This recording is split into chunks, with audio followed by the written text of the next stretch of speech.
E aí galera, salve, tudo bem? Vamos lá então hoje com mais uma aula sobre o nosso glorioso Max Weber. Agora nessa segunda parte a gente vai falar mais um pouquinho sobre o Max Weber e sobre alguns conceitos que são muito importantes na sociologia compreensiva à proposta sociológica desse autor. Bom, um dos principais conceitos em Max Weber é o conceito de ação social. Ação social é o foco principal da sociologia weberiana, é o objeto de estudo da sociologia para Max Weber, e a gente tem que tomar muito cuidado para não confundir com o fato social proposto lá por Emile Durkheim. Ação social é uma definição bem legal, bem fácil de ação social, é que a ação social representa toda ação individual dotada de sentido e orientada pelos demais indivíduos. Então, ação social é tudo aquilo que a gente, enquanto indivíduo, faz, é aquilo que a gente faz de acordo com algum sentido específico individual e ao mesmo tempo que a gente toma essas ações, essas decisões individuais que têm algum sentido para a gente orienta essas ações para os demais indivíduos. Eu coloco como exemplo aqui nesse slide para vocês ir ao cinema. Você vai numa sala de cinema, a sala de cinema está lotada, mas nem todo mundo que está ali para ver o filme, por exemplo. Algumas pessoas nem sabem direito qual filme pode estar passando, elas podem ter ido porque alguém convidou, porque ela marcou um encontro romântico, ou não, ela pode ter ido porque ela está com muita vontade de ver aquele filme, aquela história interessa muito ela. Então todo mundo vai no cinema, muitas pessoas vão ao cinema, mas as motivações dos indivíduos, os sentidos da ação ir ao cinema e como que isso se conecta com os outros indivíduos pode variar de uma forma bastante ampla. Então, para o Max Weber, se a gente quer entender a sociedade, a gente tem que entender a ação dos indivíduos. Qual que é o sentido da ação dos indivíduos? Qual que é o significado delas, né? Então, perceba que muitas vezes, muitas pessoas estão fazendo coisas parecidas, mas de acordo com a proposta weberiana, nem sempre elas estão fazendo as mesmas coisas pelos mesmos motivos. Então, ir ao cinema é um exemplo, pode ser estudar, ir para a escola ou trabalhar. A maioria das pessoas trabalha para sobreviver, trabalha para ter um sustento, mas pode ser que uma pessoa não necessariamente precisasse trabalhar, ela tivesse uma condição material muito boa, mas ela trabalha, por exemplo, para não ser vista socialmente como um desocupado ou um vagabundo, né, como é o título que a gente escuta com bastante frequência aí, né, no dia a dia. Para o Weber, existem algumas formas principais de motivação das ações sociais e ele divide elas aqui, como você pode ver no slide então, em tradição, e a ação social tradicional é aquela cujo sentido está orientado então por uma certa tradição, um certo costume. Pode ser frequentar um mesmo restaurante sempre, porque a tua família sempre frequentou aquele lugar. Pode ser frequentar uma determinada igreja, né? Pode ser fazer algum tipo de escolha que normalmente você faz e você a faz porque você está acostumado, é a tradição.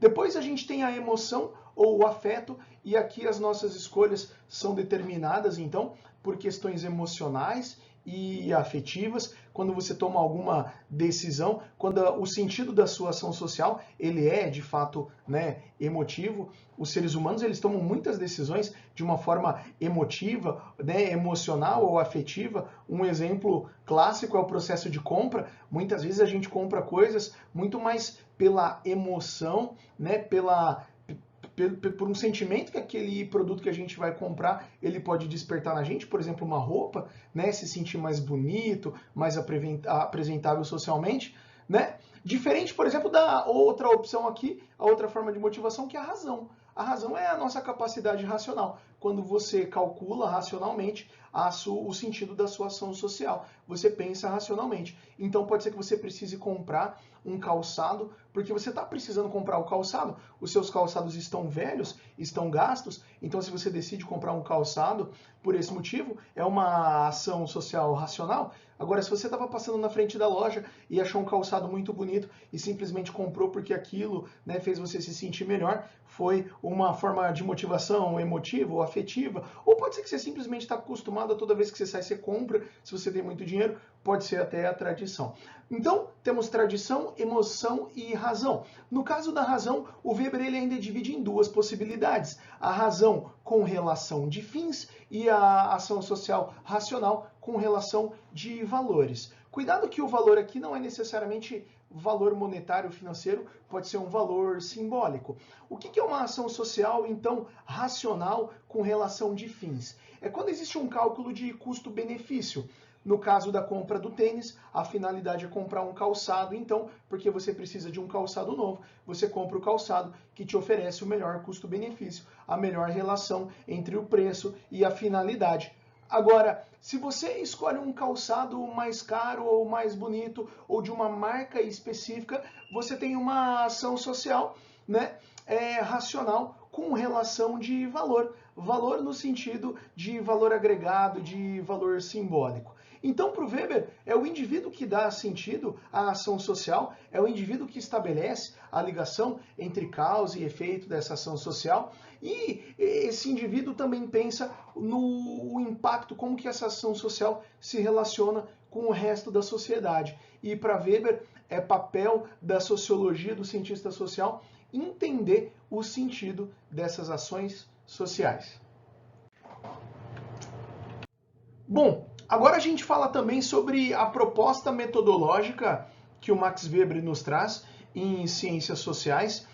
E o Weber ele propõe um método compreensivo, né? Tentar compreender as transformações sociais através da história, através das particularidades, né? Já é uma abordagem que se relaciona bastante com a antropologia, que está aí, né, nesse final do século XIX, começo do século XX, oferecendo novas abordagens sociológicas, né? O Weber ele vai se opor bastante à proposta positivista, né, a métodos meramente comparativos, e ele vai propor uma ferramenta metodológica chamada de tipo ideal.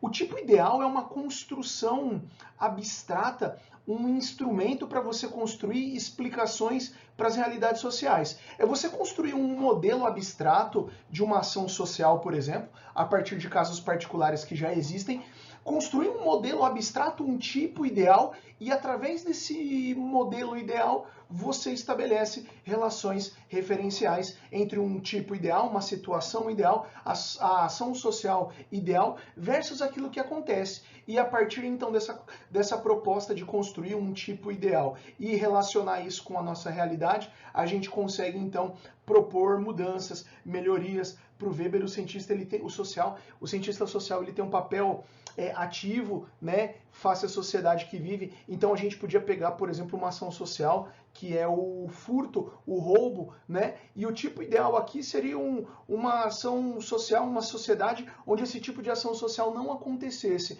Então a gente constrói, né, um modelo, uma proposta, né, de referência, né, esse tipo ideal, para a gente usar isso para se relacionar com a ação social que a gente tem, e a partir dessa construção ideal, abstrata, né, que tenta trazer uma espécie de referência para a gente aborda os nossos problemas e propõe soluções para eles. Bom, além do método compreensivo, o Weber também nos traz algumas reflexões muito importantes a respeito de dominação política e de dominação econômica. O Weber ele vai afirmar categoricamente que o Estado, né, ele detém um monopólio legítimo da força física. Existe uma ligação direta entre o Estado e o poder pelo uso da força, o que não significa dizer que o Estado ele tem que agir violentamente o tempo todo, mas é o Estado que detém um monopólio legítimo dessa força, e o Estado usa esse monopólio para regular, para estabelecer, para determinar as relações sociais, as ações sociais dos indivíduos, né? E o Estado ele tem esse papel. Inclusive nessa relação, essa relação de monopólio da força, existe também uma relação de dominação entre o Estado, entre o governo, quem está lá no poder, entre dominantes e entre as pessoas, entre os dominados. Então, para o Weber, essa relação aqui, né, de dominação, ela pode se manifestar de algumas maneiras, como a dominação tradicional, que é a dominação que a gente vê que acontece por fatores tradicionais, pode ser uma monarquia, por exemplo, um regime político, onde os dominadores sempre dominaram e as pessoas aceitam a condição de dominados, porque elas estão acostumadas.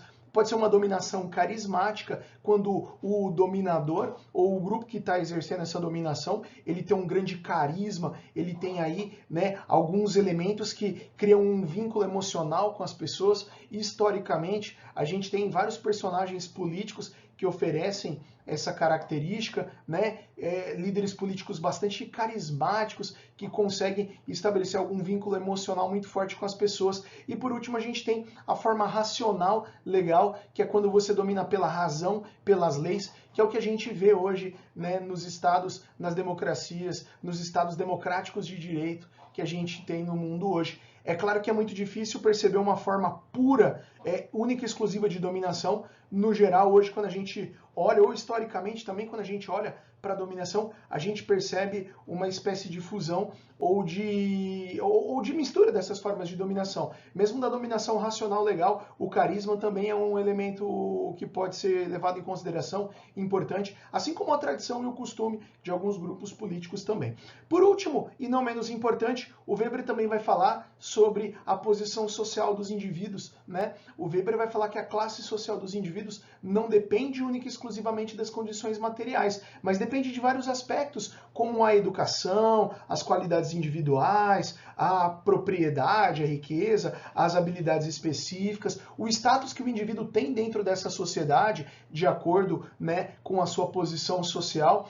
Então, o Weber ele traz uma abordagem sociológica muito legal, muito ampla, focada, né, naquela ação social racional dos protestantes para acumular racionalmente riquezas, né? O Weber que explica então a ascensão do capitalismo, olhando para uma transformação na ação social trabalho, que deixa de ser uma coisa considerada maldita, negativa, e vira algo racional, algo que agrada a Deus, algo que traz prosperidade material. O Weber que fala então da ação social, que pode ser racional, pode ser afetiva, emotiva, ou pode ser racional, racional com relação de fins, racional com relação de valores, lembrando da definição de ação social: toda ação individual dotada de um sentido e orientada pelos demais indivíduos. No final das contas, o Weber fala que o mundo ele está cada vez mais racionalizado e que essa racionalização do mundo ela traz uma espécie de jaula da racionalidade, onde as nossas ações sociais elas são cada vez mais condicionadas pela razão, e a tradição e a emoção vão ficando para trás, vão ficando de lado. Afinal de contas, no mundo contemporâneo, no mundo industrializado, capitalista, ao mesmo tempo que a gente conseguiu grandes avanços e uma grande prosperidade material, ao mesmo tempo as nossas ações sociais são cada vez mais centradas e focadas na acumulação racional de recursos ou dinheiros, e é como se a gente vivesse numa espécie de processo de desencantamento do mundo. Espero que você tenha gostado. Até mais.